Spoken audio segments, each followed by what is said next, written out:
ചാനലിൽ കോട്ടിട്ടിരുന്ന് കാലന്റെ പണിയെടുപ്പും മാത്രമല്ല കൂട്ടിക്കൊടുപ്പും അവന് വശമുണ്ട്.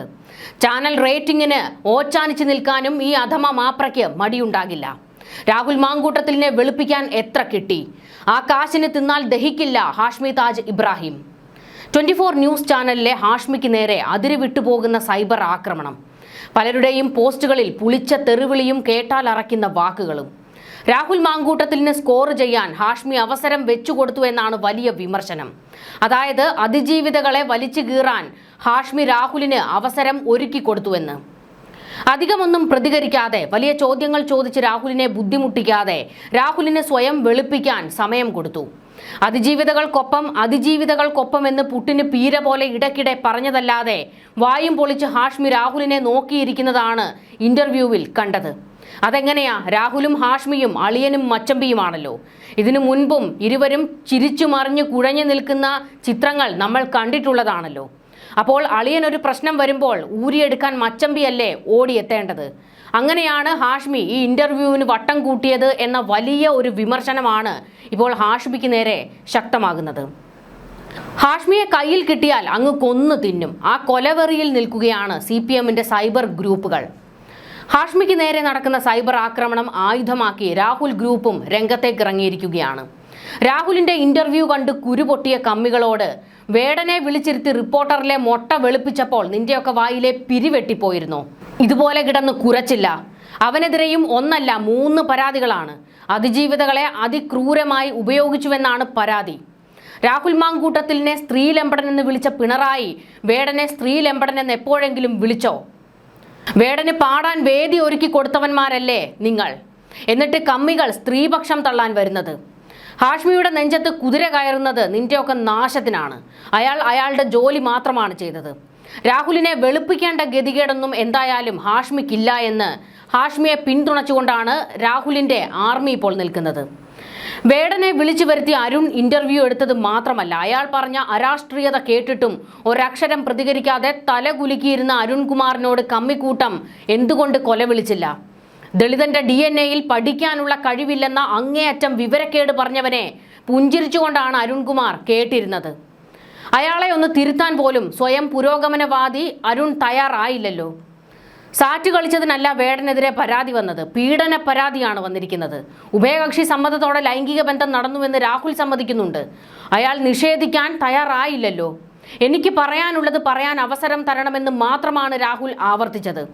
അല്ലാതെ വേടനെ പോലെ ദളിത് പ്രിവിലേജ് കാർഡിറക്കി ഇരവാദം മുഴക്കി നടന്നില്ലല്ലോ എന്ന് സൈബർ കമ്മികൾക്ക് കണക്കിന് കൊടുക്കുകയാണ് രാഹുൽ ആർമി. അതായത് രാഹുൽ മാങ്കൂട്ടത്തിന് ഒരു ഇന്റർവ്യൂ കൊടുത്തതിന്റെ പേരിൽ ഹാഷ്മിക്ക് നേരെ കൊലവിളിയും പുളിച്ച തെറിവിളിയും നടക്കുമ്പോഴാണ് അതിനിടയിൽ കൂടി വേടനെയും കൊണ്ടുവന്ന് തിരികെ കയറ്റി കമ്മിക്കൂട്ടത്തിനും ഭരണകൂടത്തിനും രാഹുലിന്റെ ആർമി മറുപടി കൊടുത്തിരിക്കുന്നത്. ഹാഷ്മിക്ക് നേരെ വലിയ രീതിയിലാണ് ഇപ്പോൾ പൊട്ടിത്തെറി തുടർന്നുകൊണ്ടിരിക്കുന്നത്. മാധ്യമപ്രവർത്തകരും സാംസ്കാരിക നായകരും ഒക്കെ ഹാഷ്മിയുടെ ധാർമ്മികതയുടെ അളവ് പരിശോധിക്കാൻ കോലെടുത്തിറങ്ങിയിട്ടുണ്ട്. എന്തൊരു പരസ്പര സ്നേഹം, വിശ്വാസം, വിനയം, ബഹുമാനം. ചില ചോദ്യങ്ങൾ ചോദിച്ചു എന്ന് വരുത്തി വാക്ചാതുരി കൊണ്ട് കളിക്കുന്ന ഒരു പെർവേർട്ടിന്റെ ന്യായീകരണങ്ങൾക്ക് മുന്നിൽ പൂച്ചയെ പോലെ പതുങ്ങിയിരുന്ന് തലയാട്ടുന്ന പണിയെ മാധ്യമപ്രവർത്തനമെന്നല്ല കൂട്ടിക്കൊടുപ്പെന്നാണ് വിളിക്കേണ്ടത്.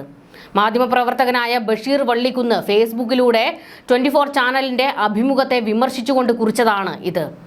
അതിജീവിതകളെ അപമാനിക്കുന്നതും കുറ്റപ്പെടുത്തുന്നതുമാണ് രാഹുലിന്റെ അഭിമുഖത്തിലെ വാദങ്ങൾ.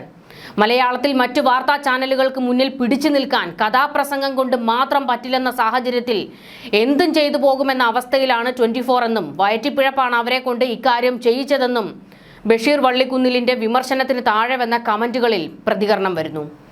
അധപ്പതനത്തിന്റെ പുതിയ തലമൊക്കെ നമ്മുടെ മാധ്യമങ്ങൾ തേടിക്കൊണ്ടിരിക്കുകയാണ്. എന്തുതരം മനുഷ്യരാണിതെന്ന് മാധ്യമപ്രവർത്തകൻ ശ്രീജിത്ത് ദിവാകരൻ സോഷ്യൽ മീഡിയയിലൂടെ ചോദ്യം ഉന്നയിച്ചു.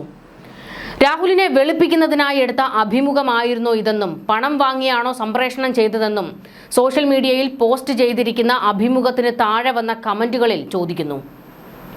24ന്റെ അഭിമുഖത്തിൽ രാഹുലിനെതിരെ ആരോപണം ഉന്നയിച്ച യുവതികളെ ഭീഷണിപ്പെടുത്തുന്ന തരത്തിലുള്ള പ്രയോഗങ്ങളും രാഹുൽ നടത്തുന്നുണ്ട്. ഇക്കാര്യം ചോദ്യകർത്താവ് തന്നെ രാഹുലിനോട് ഉന്നയിക്കുന്നുമുണ്ട്. എന്നാൽ ഏറ്റവും കൂടുതൽ രാഹുലിനെതിരെ ഒരു ചോദ്യങ്ങളും ചോദിക്കാതെ രാഹുലിനെ കുടുക്കാൻ പറ്റുന്ന തരത്തിലുള്ള ചോദ്യങ്ങൾ ഉണ്ടായിരുന്നിട്ടും അതിലേക്കൊന്നും കടക്കാതെ ഹാഷ്മി ഒരക്ഷരം പ്രതികരിക്കാതെ രാഹുൽ പറയുന്നത് രാഹുലിന് അവസരം കൊടുത്തുകൊണ്ട് രാഹുൽ എല്ലാം പറഞ്ഞു തീർക്കട്ടെ എന്നുള്ളൊരു മനോഭാവത്തോടെയാണ് ഹാഷ്മി ഇരുന്നതെന്നും ഇതൊട്ടും ഭൂഷണമല്ല എന്നുമാണ് മാധ്യമ മേഖലയിൽ നിന്ന് പലരും ഇപ്പോൾ ഹാഷ്മിയെ തിരുത്തി രംഗത്തേക്ക് വന്നിരിക്കുന്നത്. നിങ്ങൾ ഇന്നിരുന്ന് കൊടുത്തതിൻ്റെ പേര് മാധ്യമ പ്രവർത്തനമെന്നല്ല. നിങ്ങൾ അപ്പോൾ അടക്കി പിടിച്ചു വെച്ച അറിവുകളുടെയും അനുഭവങ്ങളുടെയും പേര് മാധ്യമ പ്രവർത്തനമെന്നല്ല. നിങ്ങൾ ചോദിക്കാതെ പോയ മറു ചോദ്യങ്ങളുടെ പേര് മാധ്യമ പ്രവർത്തനമെന്നല്ല.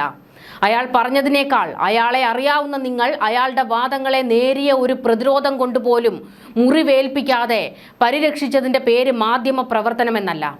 അറിഞ്ഞുകൊണ്ട് അയാൾക്ക് നിങ്ങൾ ചെയ്തു കൊടുത്ത സൗകര്യത്തിൻ്റെയും സൗമനസ്യത്തിൻ്റെയും പേര് മാധ്യമ പ്രവർത്തനമെന്നല്ല. അതീവ ദുർബലമായ അയാളുടെ വാദങ്ങളെ പറഞ്ഞ് സമർത്ഥിക്കാനും വിജയിക്കാനും അനുവദിച്ചുകൊണ്ട് നിങ്ങൾ നടത്തിയ മൗന സമ്മതത്തിൻ്റെ പേര് മാധ്യമ പ്രവർത്തനമെന്നല്ല. അയാൾ ഈ പറഞ്ഞതൊന്നുമല്ല അയാളെന്നറിയാവുന്ന നിങ്ങൾ ആരെങ്കിലും ഒരാൾ കൂടി തെറ്റിദ്ധരിക്കപ്പെടുന്നെങ്കിൽ ആയിക്കോട്ടെ എന്ന് കരുതി സത്യത്തെ കൊലയ്ക്ക് കൊടുത്തതിൻ്റെ പേര് മാധ്യമ പ്രവർത്തനമെന്നല്ല. അതിജീവിതകളായ സ്ത്രീകൾ ഇത് കേൾക്കുമ്പോൾ കടന്നുപോകാനിടയുള്ള മനോനില അനുഭവിക്കാനോ ആലോചിക്കാനോ കഴിയാതെ ഇരുന്ന് തലകുലിക്കുന്നതിൻ്റെ പേര് മാധ്യമ പ്രവർത്തനം എന്നല്ല. നിങ്ങൾ ചെയ്തതിൻ്റെ പേര് ആത്മവഞ്ചന എന്നാണ്. ഇതാണ് ഹാഷ്മിക്കെതിരെ മറ്റൊരു വിമർശനാത്മക പോസ്റ്റ് വന്നിരിക്കുന്നത്. ഇതുകൂടാതെ ഇനിയുമുണ്ട് ഒരുപാട് പോസ്റ്റുകൾ. എന്നാൽ അതിൽ ചിലതൊക്കെ ഹാഷ്മിയെ പോലും വെള്ളം കുടിപ്പിക്കുന്ന തരത്തിലുള്ള ചില പോസ്റ്റുകളൊക്കെ ഉണ്ട്. മറ്റൊരു പോസ്റ്റ് കൂടി നമുക്കൊന്ന് നോക്കാം. ഹാഷ്മിയും വീണയും തമ്മിലുള്ള ഒരു ഇൻ്റർവ്യൂവിൽ വീണ ഹാഷ്മിയോട് എത്തിക്സിനെ കുറിച്ച് ചോദിച്ചു. മീഡിയ എത്തിക്സിനെ കുറിച്ച് വാചാലനായ ഹാഷ്മി ലാസ്റ്റ് ഒരു വാക്ക് പറഞ്ഞു. എത്ര എത്തിക്സ് പറഞ്ഞാലും റേറ്റിംഗ് ആണ് നമുക്ക് പ്രാധാന്യം, അതുണ്ടായാലേ ചാനൽ മുന്നോട്ട് പോകൂ എന്ന്. അത് ഹാഷ്മി തെളിയിച്ചു. പല നെറികേടുകൾ മാധ്യമങ്ങൾ കാണിച്ചെങ്കിലും രാഹുലിൻ്റെ കാര്യത്തിൽ എല്ലാവരും ഒറ്റക്കെട്ടായി എന്നുള്ളത് സന്തോഷമുള്ള കാര്യമായിരുന്നു. റിപ്പോർട്ടറിൻ്റെ കേസിൽ താഴേക്ക് പോയ 24 ദീപക് ഇഷ്യൂ ഒരു കച്ചി തുരുമ്പാക്കി. പഴയ നമ്മൾ തമ്മിൽ മോഡിഫൈ ചെയ്ത് തമ്മിൽ പ്രോഗ്രാം തുടങ്ങി. അതൊക്കെ പോട്ടെന്ന് വെക്കാം. തമ്മിൽ കയറിയപ്പോൾ ഒന്നുകൂടെ റേറ്റിംഗ് കൂട്ടാൻ ആ മാങ്ങാണ്ടിയെ പിടിച്ച് കുമ്പസാര കൂട്ടിലിരുത്തിയിരിക്കുന്നു. തമ്മിൽ പ്രോഗ്രാമിൽ ഒരു എപ്പിസോഡിൽ കുഞ്ഞമ്മ വന്നിരുന്നു, രാഹുലിൻ്റെ പുതിയ രക്ഷക. അതിൽ കുഞ്ഞമ്മ രാഹുലിനെ സപ്പോർട്ട് ചെയ്തു സംസാരിക്കുന്നുണ്ട്. ശ്രീകണ്ഠനോട് വരെ വാദിക്കുകയും ചോദിക്കുകയും ചെയ്യുന്നുണ്ട്, നിങ്ങളും രാഹുലിനെ കുറിച്ച് ഇല്ലാത്തത് പറഞ്ഞില്ലേ എന്ന്. അപ്പോൾ ശ്രീകണ്ഠൻ പറഞ്ഞൊരു വാക്കുണ്ട്, ഏത് തരത്തിൽ നോക്കിയാലും രാഹുലിൻ്റെ ഭാഗത്ത് തെറ്റ് മാത്രമേ ഉള്ളൂ എന്ന്. അത്രയും ചെയ്തു വെച്ചിട്ടുണ്ട്, 1-2 എണ്ണത്തിൽ ഒതുങ്ങില്ല. അതൊക്കെ കണ്ടപ്പോൾ കുറച്ച് ബഹുമാനം തോന്നിയിരുന്നു. ഈ കാണിച്ചത് പക്ഷേ തെണ്ടിത്തരം. ഹാഷ്മിക്കൊക്കെ ഇത്ര എത്തിക്സേ ഉള്ളൂ. റിപ്പോർട്ടർ കേസിൽ മാങ്ങാണ്ടി കുറച്ച് പൈസ തന്ന് സഹായിച്ചു കാണും.